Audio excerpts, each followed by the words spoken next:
नमस्कार। प्रथम मैं सद्गुरु श्री वामनराव जी पई और माई दोनों को प्रणाम करता हूं। आज हमने जो विषय चुना है वो है सबसे श्रेष्ठ राष्ट्रहित। एक बार फिर से कहता हूं, सबसे श्रेष्ठ राष्ट्रहित। अब आप सबके मन में निश्चित ही एक प्रश्न निर्माण होगा कि अपना स्वयं का हित मेरे लिए बहुत महत्वपूर्ण है, ऐसे में राष्ट्रहित वगैरह जैसी बड़ी बातें करना थोड़ा सा कहीं आदर्शवाद की तरफ झुकता तो नहीं?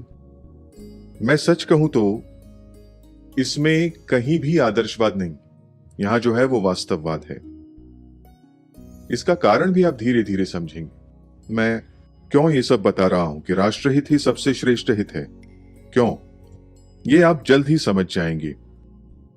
जब सबसे श्रेष्ठ राष्ट्रहित है ऐसा मैं कहता हूं या सद्गुरु जी कहते हैं, तब सद्गुरु जी को यह कहना है कि अपना हित, व्यक्ति का हित, समाज का हित और राष्ट्र का हित, ये एक दूसरे से जुड़े हुए हैं। याद रखिए, ये अलग अलग नहीं है, ये एक दूसरे से जुड़ा हुआ है।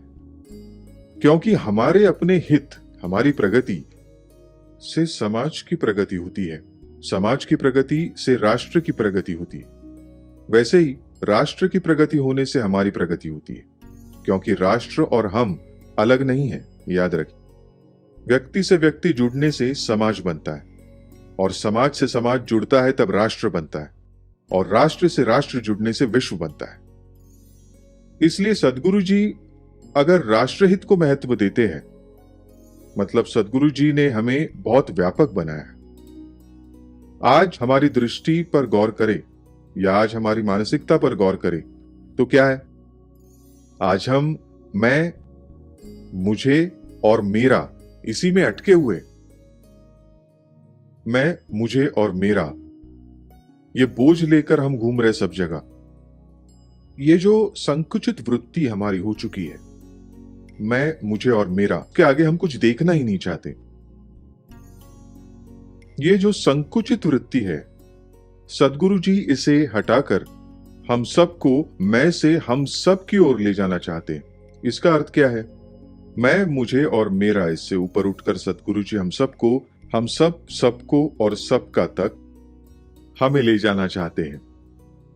इसका अर्थ हुआ कि हमारा मन व्यापक करना चाहते हैं, हमारी सोच व्यापक बनानी है, विशाल करनी है। अब आप कहेंगे कि ये सब क्यों करना है, ये महत्वपूर्ण है। क्योंकि ये प्रकृति नियमों पर आधारित है, बता चुका हूं। तो पहला नियम जो है, सद्गुरु जी कहते हैं, वो प्रकृति नियम क्या है? जैसे विचार वैसे जीवन को आकार। ये याद रखिए, हमारे विचार ही हमारे जीवन को आकार देते हैं। ये हमें कभी नहीं भूलना चाहिए। और ये कईयों ने प्रूव किया है, कुछ नई बात नहीं है। पूरे विश्व में अपने विचारों का महत्व, अपने मन का महत्व लोगों को समझने लगा है। इस पर बहुत रिसर्च भी हो रहा है। इसलिए कोई भी चीज जो अस्तित्व में आती है वो पहले मन में निर्माण होती है। इसलिए कहा जाता है कि हर घटना ये दो बार घटती है, एक बार मन में निर्माण होती है और दोबारा दुनिया में निर्माण होती है। इसलिए हमारे विचार एक शक्ति है और विचारों से ही क्रिएट होता है समूचा विश्व। दुनिया में जो कुछ घटता है उसकी क्रिएटिव पावर जो है विचारों में है। इसलिए प्रकृति का नियम क्या है? जैसा विचार वैसे जीवन को आकार। फिर हमें अगर आकार बड़ा बनाना है, हमें अगर ऊंचा उठना है, तो हमारे विचार भी बहुत ऊंचे होने चाहिए। संकुचित विचारों से हम बड़े नहीं बन सकते। मैं दोहराता हूं, संकुचित विचारों से हम बड़े नहीं बन सकते। इसलिए हमारे विचार हमेशा विशाल होने चाहिए, व्यापक होने चाहिए, ताकि हम बहुत बड़े हो सके। यानी कि यहां पर मैंने स्वयं का हित बताया ही, यानी कि यहां स्वार्थ है, ये सत्य है, ये सद्गुरु जी भी मानते हैं। फिर स्वयं का हित किसमें है? स्वयं के बड़े होने में। और हम स्वयं बड़े कब बनेंगे? हम व्यापक विचार करेंगे तो।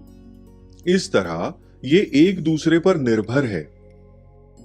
सबका और मेरा ये एक दूसरे से जुड़े हुए हैं। इसलिए एक बात याद रखें, हमारे विचार बड़े होने चाहिए।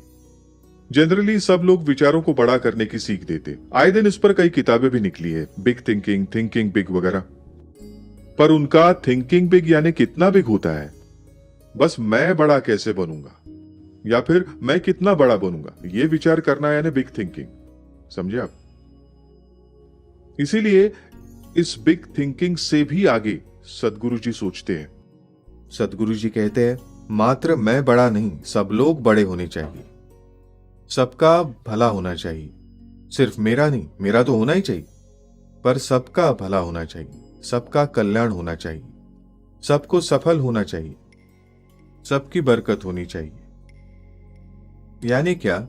यह विचार सबसे बड़ा विचार है।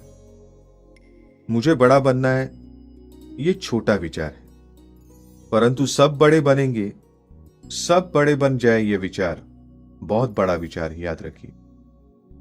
इसलिए जब हम स्वयं का हित देखते हैं, तब राष्ट्र का हित भी बहुत महत्वपूर्ण है। राष्ट्र के हित में ही हमारा हित छिपा हुआ है, याद रखिए। राष्ट्र के हित में हमारा हित छुपा हुआ है।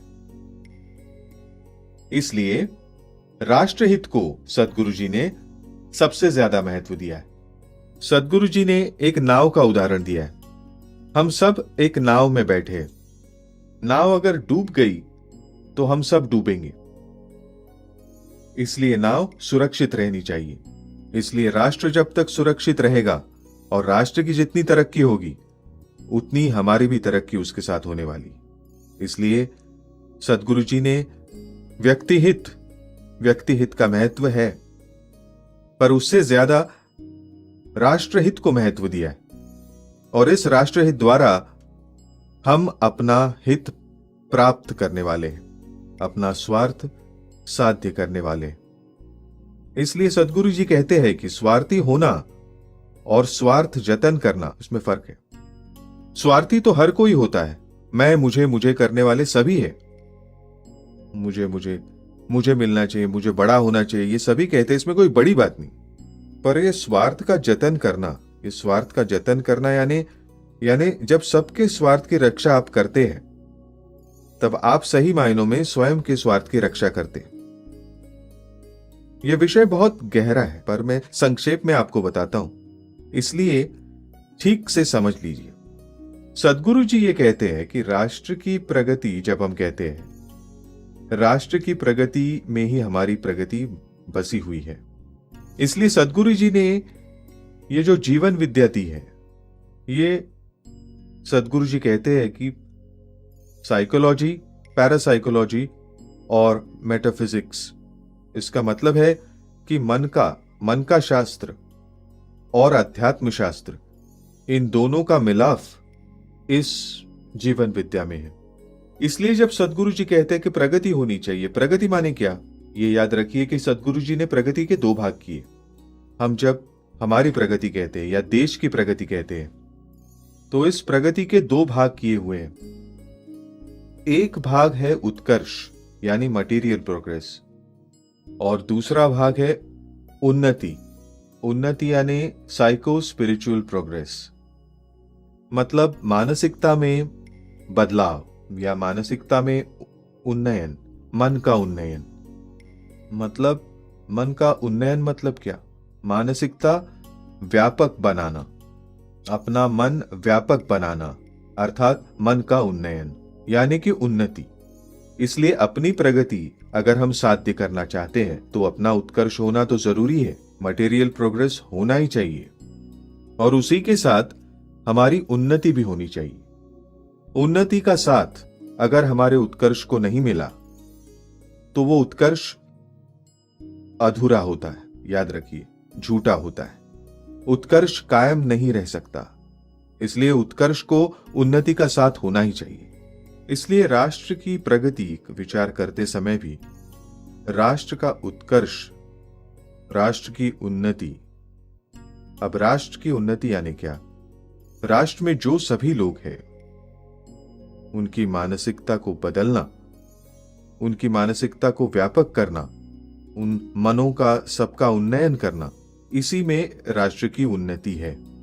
और आखिर मैंने बताया राष्ट्र माने क्या, व्यक्ति व्यक्ति मिलकर राष्ट्र बनता है।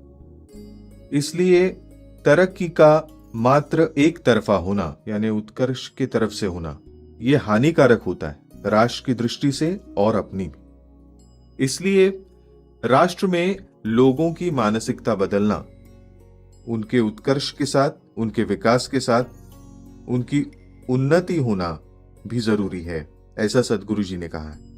इसलिए सद्गुरु जी ने इस जीवन विद्या में लोगों को सुसंस्कृत कैसे बनाया जाए, उनकी मानसिकता कैसे बदली जाए, उनकी दृष्टि व्यापक कैसे बनाई जाए, इस पर जोर दिया है।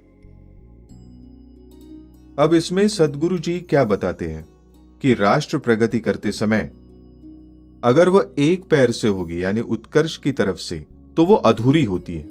और जो विकास जो होता है हमारा, जो विकास हम जिसे विकास कहते हैं राष्ट्र का, वो विकास जो है भकास होता है, याद रखें।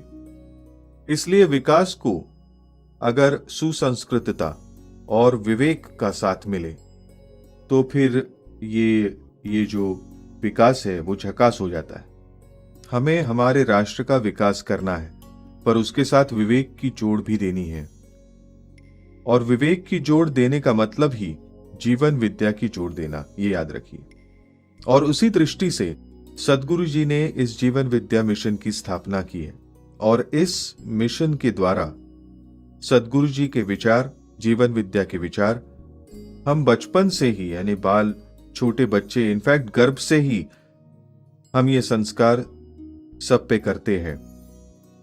गर्भ संस्कार, बाल संस्कार, विद्यार्थियों पे संस्कार, युवाओं पे संस्कार बहुत बड़े पैमाने पर हम करते, क्योंकि बचपन से अगर उनकी दृष्टि बदल दी तो उनका उत्कर्ष सही मायनों में होगा, उनकी प्रगति सही मायनों में होगी।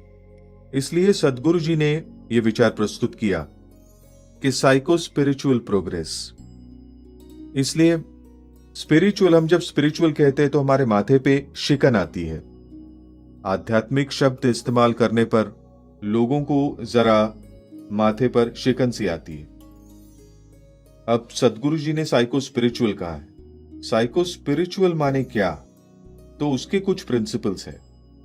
अब इन प्रिंसिपल्स को समझ लेना, जिनको हम स्पिरिचुअल विजडम कहते हैं, समझदारी कहते हैं, इस समझदारी को अगर हम समझ ले और अगर इसका इस्तेमाल करें तो हमारी प्रगति निश्चित है। और हमारी प्रगति के साथ राष्ट्र की प्रगति भी निश्चित है। इसलिए सद्गुरु जी ने पहले तो अपना एक प्रिंसिपल प्रस्तुत किया, सिद्धांत प्रस्तुत किया। वो क्या? कि आदमी अकेले सुखी नहीं हो सकता। देखिए, सिद्धांत को ठीक समझ लीजिए। आदमी अकेले सुखी नहीं हो सकता, आदमी अकेले नहीं जी सकता, आदमी अकेले सफल नहीं हो सकता। तीनों बातें बता दी। सुखी नहीं हो सकता, सफल नहीं हो सकता और जी भी नहीं सकता। इसका कारण क्या है? सद्गुरु जी कहते हैं कि हम सब इंटरडिपेंडेंट हैं। संपूर्ण विश्व, संपूर्ण मानव जाति, सच कहे तो संपूर्ण ब्रह्मांड, संपूर्ण यूनिवर्स, ये एक दूसरे पर निर्भर है, याद रखिए। क्योंकि कोई भी अकेले सब कुछ नहीं कर सकता, वो दूसरे पे निर्भर रहता है। इसे अब कोविड-19 ने, कहते हैं ना, कोविड-19 जो अभी हर तरफ ये जो बीमारी, ये जो महामारी फैली हुई कहते हैं जिसे हम, वो वायरस हर तरफ फैला हुआ है, उसमें ये प्रूव कर दिखाया है कि हम अकेले नहीं जी सकते, कितने भी लॉकडाउन करें। अब हम लॉकडाउन करते हैं, पर लॉकडाउन करके हम घर में अकेले बैठ सकते हैं, रह सकते हैं? हमें सब चीजें चाहिए, रोज का भोजन चाहिए, दूसरों पर निर्भर है हम। हमें घर में एसी चाहिए, इलेक्ट्रिसिटी चाहिए, पंखे चाहिए, सबके लिए हम दूसरों पर निर्भर हैं। मतलब हर वो चीज जो हमें जीने के लिए चाहिए, उसके लिए हम दूसरों पर निर्भर हैं। इतना ही नहीं, अब ये जो सोशल मीडिया हम इस्तेमाल करते हैं, उसके लिए इंटरनेट इस्तेमाल करते हैं, उसके लिए भी हम लोगों पर निर्भर हैं। उसके सिवा सोशल मीडिया भी हम इस्तेमाल नहीं कर सकते। इसलिए हम अपने आप को लॉकडाउन कितना भी स्वयं को क्यों ना कर ले, फिर भी हम एक दूसरे पर निर्भर हैं। और हम जब चाहे तब दुकान में जाकर सामान लेकर आ सकते हैं। बस इतना ही नहीं, ये एक सप्लायर चेन होती है, याद रखिए, सप्लायर चेन। दुकान में माल दूसरों से आता है, कोई और वो माल बनाता है, उसकी जो रॉ मटेरियल चाहिए वो कहीं और से आता है। इस तरह से ये संपूर्ण ये सप्लायर चेन और वो लॉजिस्टिक चलता रहता है, याद रखिए। हम तक जो कोई माल पहुंचता है उसके पीछे बहुत सारे लोगों के हाथ होते हैं, बड़ी चेन होती है, याद रखिए, सप्लाई चेन कहते हैं इसे। वो बड़ी चेन होती है, इसलिए हर कोई एक दूसरे पर निर्भर है। एक बंद पड़ा तो दूसरा भी बंद, याद रखिए। इसलिए हम भले ही लॉकडाउन में घर में पड़े हो, फिर भी हमें लगातार हर चीज की जरूरत पड़ती है। सुरक्षा की जरूरत है, पुलिस की जरूरत है, नर्सेस डॉक्टर की जरूरत होती है, राशन की जरूरत, सबकी जरूरत होती है हमें। उसके सिवा हम नहीं जी सकते। इसलिए कोविड-19 ने यह साबित कर दिया है कि हम एक दूसरे पर निर्भर है, और हम इतने निर्भर है कि हम अकेले सुखी हो ही नहीं सकते, और फिर भी हम अकेले ही सुखी होने का प्रयत्न करते हैं। देखिए कितना इसमें विरोधाभास है। मतलब सही मायनों में साइको स्पिरिचुअल प्रिंसिपल क्या कहता है कि आप अकेले सुखी नहीं हो सकते। इसे मैं स्पिरिचुअल प्रिंसिपल क्यों कहता हूं, इसके पीछे भी बहुत बड़ा साइंस है।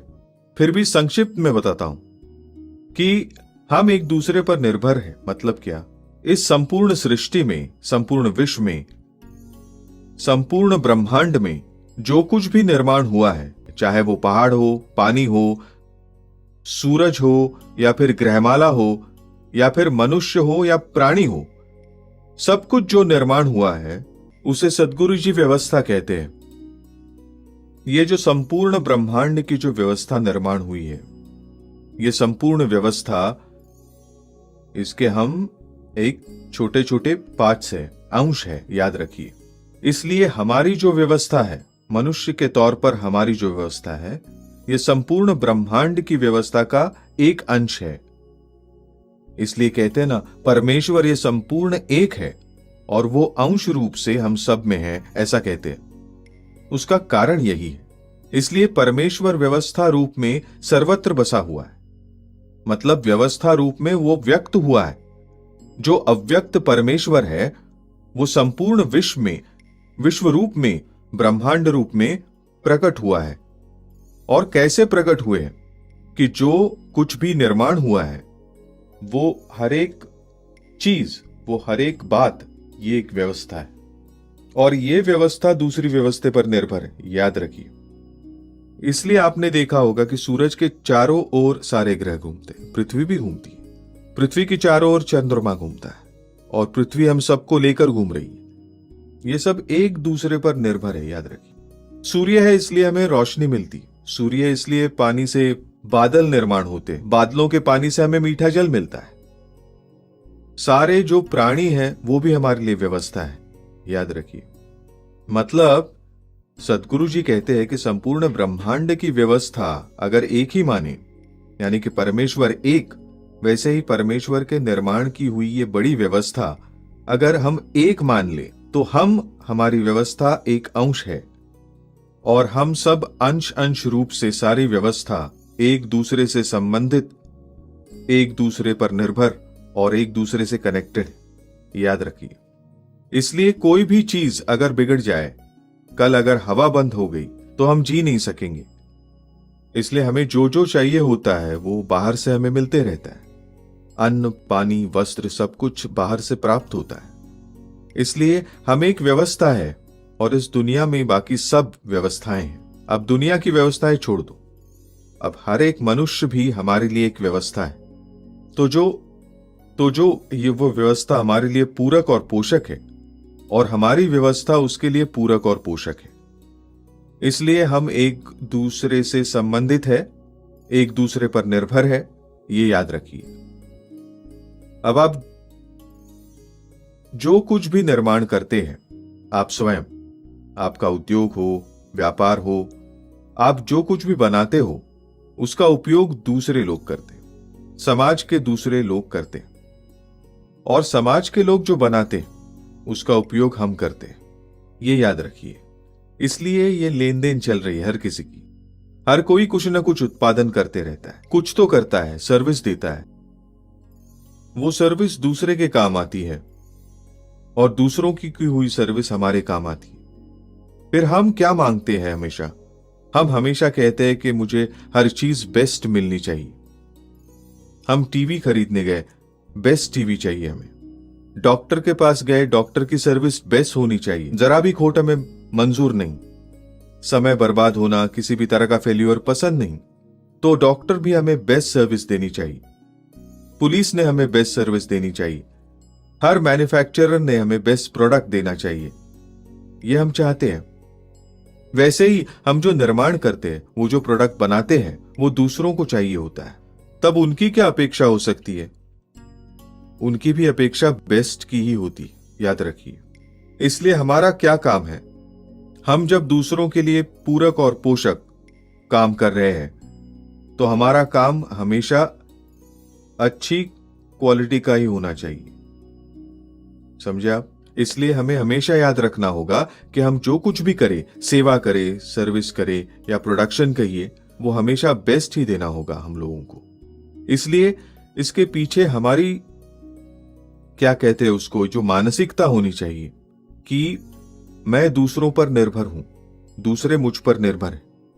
अतः हम जो कुछ भी करें, गौर कीजिए मैं क्या कह रहा हूं, जो कुछ भी हम करें, वो हर एक चीज करते समय हमें समाज का और राष्ट्र का विचार करना चाहिए। इसलिए मैं जो कुछ भी कर रहा हूं, उसमें समाज का हित क्या है, उसमें राष्ट्र का हित क्या है, ये विचार किए बगैर कोई भी काम मत कीजिए। इसलिए सबसे श्रेष्ठ राष्ट्रहित क्यों कहता हूं? क्योंकि अपना हर एक चीज जो हम करते हैं, तो हमारा उद्देश्य क्या होना चाहिए? राष्ट्रहित का होना चाहिए। तो ये उद्देश्य अगर आप रखोगे, बड़ा उद्देश्य रखोगे, तब आप हर चीज में सफल रहोगे, हर चीज में सफल रहोगे।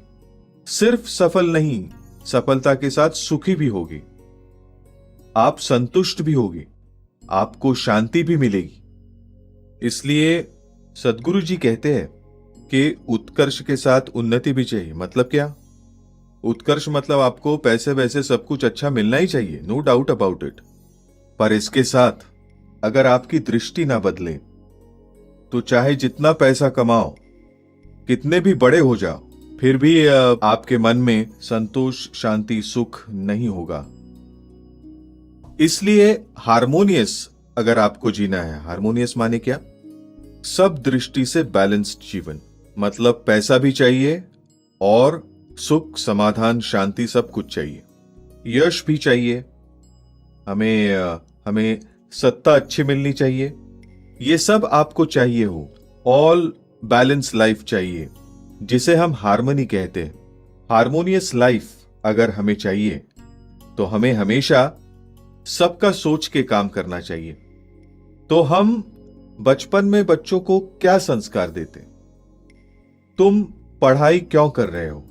शिक्षा क्यों प्राप्त कर रहे हो? जनरली हमारे माता पिता या पेरेंट्स हमारे बच्चों को क्या सिखाते हैं? बेटा अच्छे से पढ़ाई करो, अच्छी तरह पढ़ोगे तो बड़े हो जाओगे, मार्क अच्छे मिलेंगे, मेडिकल, इंजीनियरिंग फैकल्टी में तुम्हें एडमिशन मिलेगी, बड़े डॉक्टर बनोगे, पैसे कमाओगे और आराम से जियोगे, तुम्हारा नाम होगा, सब कुछ होगा। ये हम उसे सिखाते हैं। यही पर हमारी गलती होती है, याद रखिए। इसे हम पेरेंटिंग में सिखाते हैं कि बच्चों पर कौन से संस्कार होने चाहिए। हम शिक्षा क्यों प्राप्त करते हैं?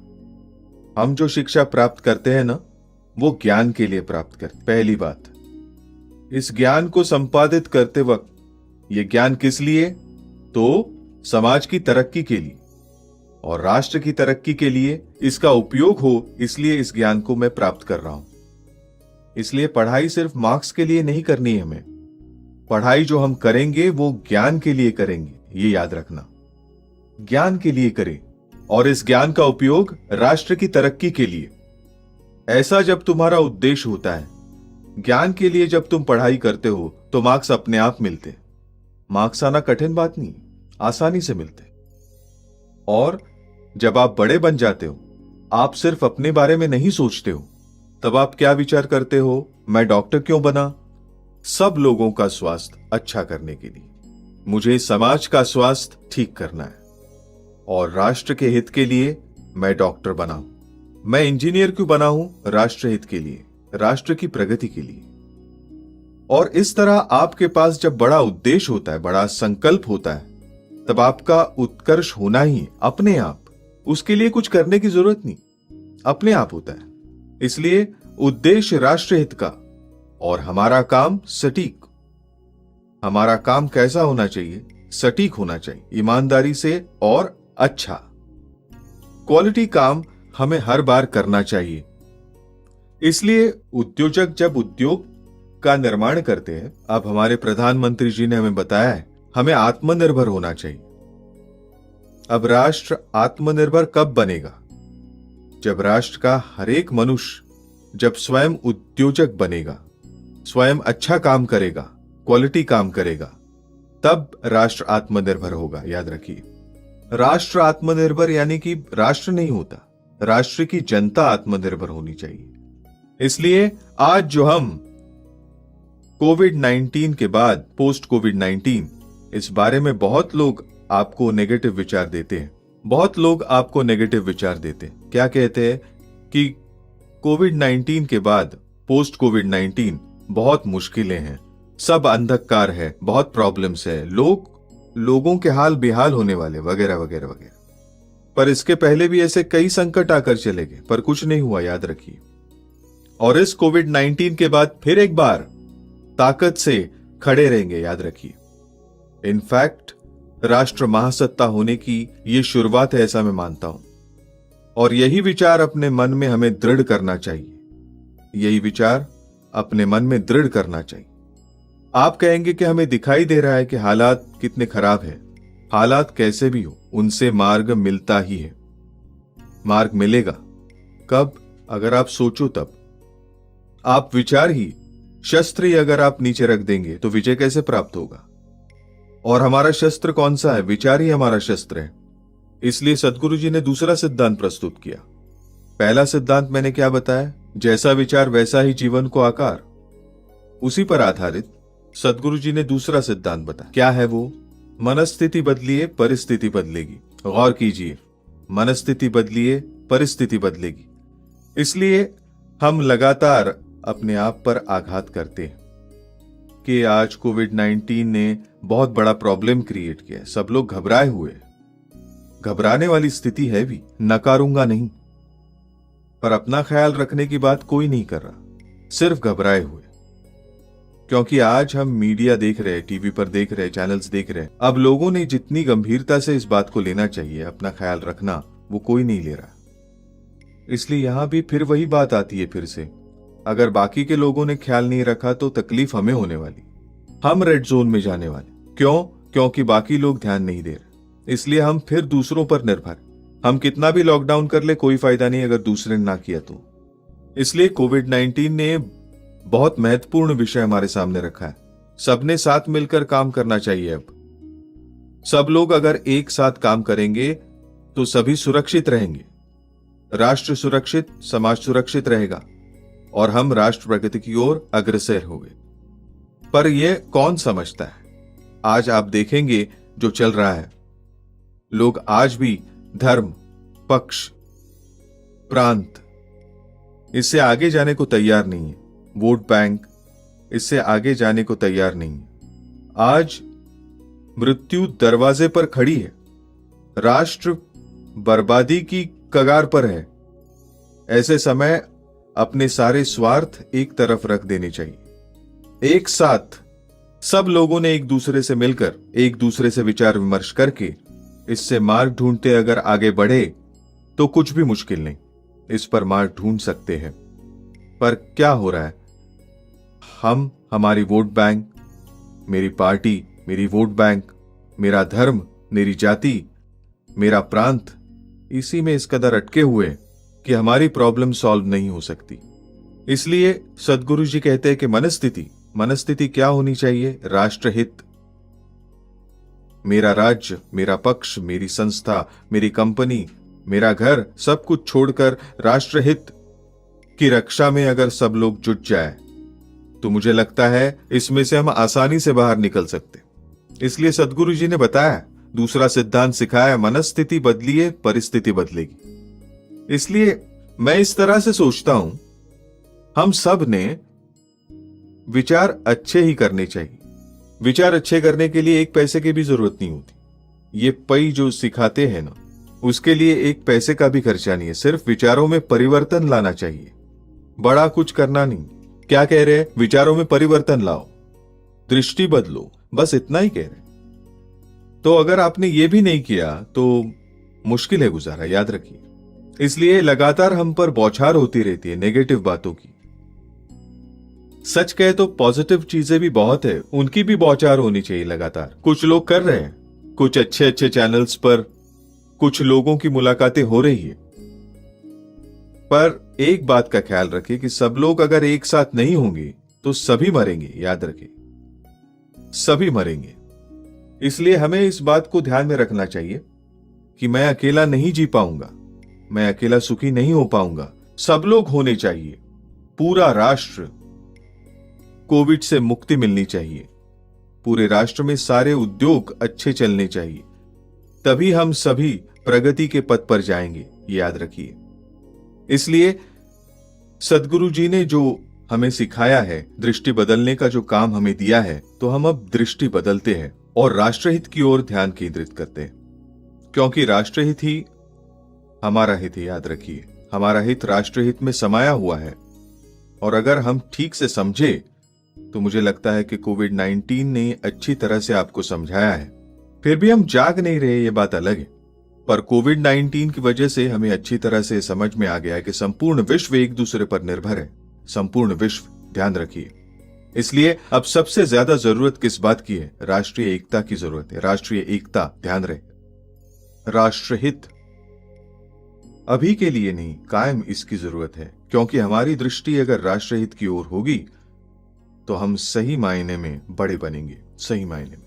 क्योंकि रतन टाटा, उन्होंने एक बार कहा था, don't count your luxuries, don't count your properties, count number of lives you have enriched in your life. ऐसा उन्होंने कहा है। मतलब ये कि हम दूसरों को कितनी सहायता करते हैं, दूसरे के हित कैसे संभालते हैं, इसका बड़ा महत्व है। स्वयं का हित तो सभी संभालते हैं, खुद का हित, स्वार्थ तो सभी देखते हैं, पर अपना स्वार्थ देखते हुए दूसरों का भी हित देखने वाले बहुत कम लोग हैं। हम वैसे बनते, उसकी जरूरत है। अब ये टाइम, ये वक्त जो है, इस वक्त ये बहुत महत्व रखता है। राष्ट्रीय एकता महत्वपूर्ण है। इसलिए अगर मैं उद्योजक हूं तो मैं जो भी उद्योग करूंगा वो उद्योग विधायक होना चाहिए। विधायक मतलब समाज के लिए उपयोगी, समाज के भले का, समाज के लिए जो अच्छा नहीं वो करने में कोई पॉइंट नहीं। क्योंकि हम जो भी प्रोडक्ट बनाएंगे, हम जिसका उद्योग करेंगे वो अच्छा ही होना चाहिए, लोगों की भलाई के लिए, उन्हें पसंद हो ऐसा ही, गुणवत्ता से भरपूर ऐसा उद्योग ही हमें करना चाहिए। उससे फायदा क्या होगा? प्रधानमंत्री जी से हमें मेड इन इंडिया और आत्मनिर्भर के बारे में समझाया। अब आत्मनिर्भर होते होते अगर हम अच्छी क्वालिटी दे पाए, हमारे उत्पादन की अगर गुणवत्ता अगर अच्छी हो, क्वालिटी अच्छी हो और कॉस्ट कम हो, तो हम पूरी दुनिया में उसे एक्सपोर्ट कर सकते हैं। समझिए इसे, दुनिया को हम एक्सपोर्ट कर सकते। पर कब? मेड इन इंडिया का मतलब है क्वालिटी इंडिया, यह होना चाहिए, quality product. Made in India का टैग लगते ही लोगों को यह मालूम होना चाहिए कि this is quality product. Bharat का नाम ऐसा होना चाहिए, जो आज जापान और जर्मनी ने कर दिखाया कि मेड इन जापान माने क्वालिटी, मेड इन जर्मनी माने क्वालिटी। ये सब जापान और जर्मनी ने कर दिखाया। ऐसे ही अब हमारी बारी है। मेड इन इंडिया माने गुणवत्ता, मेड इन इंडिया माने सर्विस। ऐसा अगर हमारा नाम होता है और इस कदर मेड इन इंडिया टैग हमारे प्रोडक्ट्स पर लग जाता है कि इट्स अ क्वालिटी प्रोडक्ट, तो हमारा देश एक महासत्ता बनने में देर नहीं होगी, याद रखिए। और वो महासत्ता होने के मार्ग पर है। सारी परिस्थितियां, योग्य परिस्थितियां बन रही है, जिसके कारण हमारा देश आगे आने वाला है। ये पॉजिटिव विचार आप मन में लेकर चलिए। बार बार ये मत बोलिए कि पोस्ट कोविड-19 में सब खत्म हुआ, दुनिया खत्म। कुछ भी खत्म नहीं होता है, दुनिया इससे उभर कर आने वाली है। कभी कभी बिल्कुल नीचे जाकर ऊपर आता ही है मनुष्य, याद रखिए। इसलिए ऐसा मत सोचिए और राष्ट्रीय एकता का विचार कीजिए। इसलिए उद्योजक विधायक काम करे, राष्ट्रहित का काम चाहिए। हम जो प्रोडक्ट बनाते हैं उसे अच्छा ही बनाना है। थोड़ा प्रॉफिट कम हुआ तो भी कोई बात नहीं, थोड़ा कम प्रॉफिट हुआ तो भी कोई बात नहीं। अपने एम्प्लॉयज को ठीक से पगार देकर उनकी सुविधा का ध्यान रखिए, उन्हें ठीक से संभालिए। जरूरी है आपके ही वो एम्प्लॉयज है, ध्यान रहे। इसलिए हमें ढेर सारा प्रॉफिट मिले और दूसरे को ना मिले, ये ठीक नहीं। परिश्रम का भी अपना ही एक महत्व है, ये समझ में। जितना दिमाग का महत्व है ना, ब्रेन का महत्व है, उतना ही परिश्रम का महत्व है। पर हम परिश्रम को महत्व नहीं देते। मजदूरों को हम एकदम कम पैसे देते और आर्किटेक्ट और इंजीनियर को लाखों में पैसे देते। आर्किटेक्ट और इंजीनियर आपका घर नहीं बना सकते, आखिर मजदूर ही चाहिए। इसलिए मजदूरों के श्रमों को प्रतिष्ठा दीजिए, उनके श्रमों की वैल्यू करें, जो बाहर के देशों में सब जगह, अमेरिका में। इसलिए छोटे छोटे उद्योजक भी बड़े बन सकते हैं। कब? अगर हम सबकी मदद करें तो। आज बड़े व्यापारी छोटे व्यापारियों को निचोड़ने की कोशिश करते हैं, उनको टाइम पे पैसे नहीं देते, समय पर पैसे नहीं देते। ऐसा करने से उद्योजक टिक नहीं पाएंगे। इसलिए राष्ट्रहित किस चीज में? हमारे साथ जो काम करते हैं, हमारे एम्प्लॉयज, हमारे सप्लायर्स, सबको संभालना यह भी मायने रखता है। उन्हें भी ऊपर उठने में मदद करना, उन्हें दबाने में कोई बड़प्पन नहीं है, उन्हें भी ऊपर उठने देना चाहिए हमें। तभी आप सही मायनों में उद्योजक हैं, सही मायनों में राष्ट्रहित का विचार कर रहे हैं, याद रखिए। इसलिए हम सब, चाहे वो उद्योजक हो या नौकरी करने वाला, नौकरी करने वाला क्या सोचता है, मुझे पगार मिले बस, बाकी आई डोंट केयर, ऐसा विचार मत कीजिए। क्योंकि तुम्हारा प्रोडक्ट राष्ट्र को संवारने वाला है, इसे ध्यान रखिए। क्योंकि मैंने कहा कि मेड इन इंडिया, कब तुम्हारा प्रोडक्ट अच्छा हो तो मेड इन इंडिया का भाव बढ़ेगा, नहीं तो मेड इन इंडिया को कौन पूछेगा। समझे आप? आज एक्सपोर्ट अगर हम कर पाए बड़ी मात्रा में तो और क्या चाहिए हमें। और हमारे पास कैपेसिटी है, युवाओं का देश है हमारा देश युवाओं का देश है। ध्यान में रखिए, हमारे पास पढ़े लिखे नौजवान बहुत है, उन्हें योग्य दिशा, अच्छा मार्गदर्शन, उनकी एक मानसिकता बदल जाए, बस, और कुछ नहीं। इसलिए हमें अब उद्योजक बनना ही है। छोटे छोटे लोग उद्योजक बने और बड़े उद्योजक उनकी मदद करें। समझिए इस बात को, बड़े उद्योजक उनकी मदद करें। एक बार मैंने पढ़ा था, रतन जी टाटा ने छोटे व्यापारियों को बहुत मदद की, उन्हें उभरने में मदद की। वैसे सब लोग कर सकते हैं, सारे बड़े उद्योजक, छोटे बड़े सब। हमारे जो सप्लायर्स है वो हम पर निर्भर है, उन्हें समय पर पेमेंट दे, उन्हें ऊपर उठने में मदद करे। ये अगर आप करते हैं तो आप राष्ट्रहित की रक्षा करते, ये आप समझिए। राष्ट्र आगे बढ़ेगा इससे, नहीं तो मैं मेरा करते बैठे कि आप कभी आगे नहीं बढ़ोगे, ये आप बात समझिए। इसलिए सदगुरु जी कहते हैं, मनस्थिति बदलनी होगी अपनी, तभी परिस्थिति सुधरेगी। मनस्थिति बदलनी यानी हमारा मन व्यापक करना होगा, मन को विशाल करना होगा। और मन विशाल करने का मतलब क्या? ऐसा नहीं कि सब कुछ छोड़ छाड़ कर लोगों की मदद करो, ऐसा मैं नहीं कहता। स्वयं के हित का जतन करना ही है, पर उसके साथ समाज के हित का भी जतन करना है। अगर ये आप कर सके तो स्वयं के हित का जतन अच्छी तरह से कर पाएंगे और आप हमेशा बड़े बन पाएंगे, याद रखिए। इसलिए यह मनस्थिति बदलना जरूरी है। इसलिए सदगुरु जी ने क्या किया? ये मनस्थिति बदलने के लिए सदगुरु जी ने अच्छे विचारों की एक आपको चौपाई दी। चौपाई, उसको हम यूनिवर्सल प्रेयर कहते हैं। यूनिवर्सल प्रेयर का मतलब क्या है? उसमें कुछ ऐसा वैसा है नहीं, यानी कि देव धर्म की कोई बात नहीं, धर्म का कोई संबंध नहीं, कोई भी संबंध नहीं। ये जो प्रेयर है ना, ये सिंपल 4 पंक्तियों की है, 4 लाइन में मनस्थिति बदलने का सामर्थ्य है। इसलिए मन लगाकर ये प्रार्थना करनी है। और प्रार्थना क्या है? हे ईश्वर, सबको सन्मति दे, आरोग्य दे, सबको सुख दे, आनंद और ऐश्वर्य दे, सबका भला कर, कल्याण कर, रक्षण कर, और तेरा मीठा नाम मुख में निरंतर रहने दे। मतलब तुम्हारा स्मरण मेरे हृदय में निरंतर रहे। और ये ईश्वर यानी कौन? ये जो सारे विश्व में समाया हुआ है। आप में, मुझ में, ये सर्वेश्वर जिसे हम कहते हैं, उस ईश्वर को यानी हमारे अंतर्मन को, जो हमारे भीतर भी है और जो सभी में है, वो हमारे भीतर अंतर्मन के रूप में है। उस अंतर्मन को हम बता रहे हैं, हे ईश्वर सबका भला कर। मतलब क्या कह रहे हैं? अच्छी इच्छा कर रहे हैं, अच्छा विचार कर रहे हैं, सबका विचार कर रहे हैं। धीरे धीरे ये विचार जैसे जैसे अंतर समाएगा, सबकॉन्शियस माइंड में जैसे जैसे जाएगा, वैसे वैसे हमारा विचार अब पॉजिटिव नहीं, हार्मोनियस होने लगेंगे। पॉजिटिव विचार यानी मेरा भला, और हार्मोनियस विचार माने सबका भला। और फिर सब में आप हो ही, याद रखिए, आप कहीं नहीं जा रहे। सबका मतलब आप भी है, आपका भला तो होना ही है, चिंता नहीं करनी। सबका भला कहते हैं यानी आपका भी होगा ही। इसलिए हमारी मानसिकता अगर हम बड़ी व्यापक की तो सही मायने में हम बड़े बनेंगे। याद रखिए, सही मायने में राष्ट्र महान बनेगा और हमें राष्ट्र को महासत्ता बनाना है। यही समय है, यही वो समय है, समझिए। सभी को एकता, राष्ट्रीय एकता की रक्षा करनी चाहिए।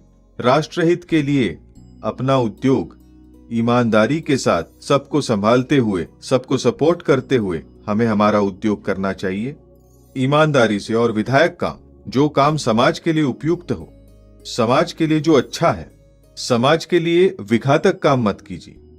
इसलिए उद्योग जो भी करेंगे वो समाज के लिए विधायक होना चाहिए। ईमानदारी से सब टैक्सेस भरिए, गवर्नमेंट के जो टैक्सेस, गवर्नमेंट के सारे नॉर्म्स, सबका पालन कीजिए, तभी उसमें राष्ट्र प्रेम होगा, उसमें राष्ट्रभक्ति है। याद रखिए, इसलिए हमने ये सब किया तो इसमें कोई भी आदर्शवाद नहीं है। जब मैं राष्ट्रहित की बात करता हूं तब मैं अपने ही हित की बात करता हूं, स्वयं का हित। आज अगर राष्ट्र महासत्ता बन गया तो हमारा हित है उसमें, और हमारी कंपनी अच्छी चली तो हमारा ही हित है, हमारे एम्प्लॉयज अगर अच्छे रहे तो हमारा ही हित है। इसलिए इस सब में हमारा हित छुपा हुआ है, ये मैं भूलने नहीं दे रहा हूं आपको, भूलिए मत। इसलिए मैं कहता हूं कि सबसे श्रेष्ठ राष्ट्रहित मतलब हमारा हित। राष्ट्रहित में ही हमारा हित छुपा हुआ है, समाया हुआ है, और वही एक मार्ग है, दूसरा मार्ग नहीं है, एक ही मार्ग। जब आप सबका विचार करेंगे तो सही मायने में आप बड़े बनेंगे, उत्कर्ष अच्छा होगा आपका, उत्कर्ष को उन्नति का साथ आपको मिलेगा, राष्ट्र के विकास को विवेक का साथ मिलेगा। और ये काम करने के लिए जीवन विद्या मिशन कटिबद्ध है। इसलिए सब लोग ये प्रार्थना बोलना शुरू करें, जितनी बार। सदगुरु जी ने 1000 बार कहा है, unless you repeat again and again, बार बार दोहराए बिना वो अंदर नहीं समाती। समझिए, एक बार कहने से सब कुछ नहीं होता, ये विचार बार बार करने से ही मन की स्थिति बदलेगी।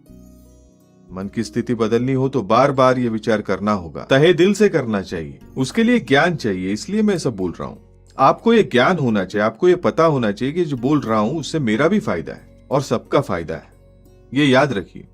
और सब की वजह से हम हैं, सब लोग सब जिए तो हम जिएंगे, सबके सुख में हमारा सुख छिपा हुआ है, अकेले सुखी नहीं हो पाएंगे।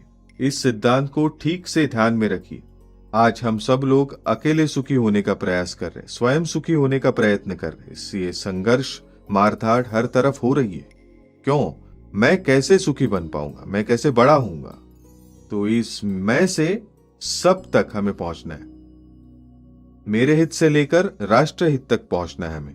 ये यदि हम करें तो राष्ट्र की एकता बनेगी, राष्ट्र की प्रगति होगी, और राष्ट्र की प्रगति मतलब हमारी प्रगति। इसलिए हमें जो सदगुरु जी ने विश्व प्रार्थना दी है वो सेक्युलर है, वो किसी धर्म की नहीं है। कोई भी किसी भी भाषा में इसे बोल सकता है।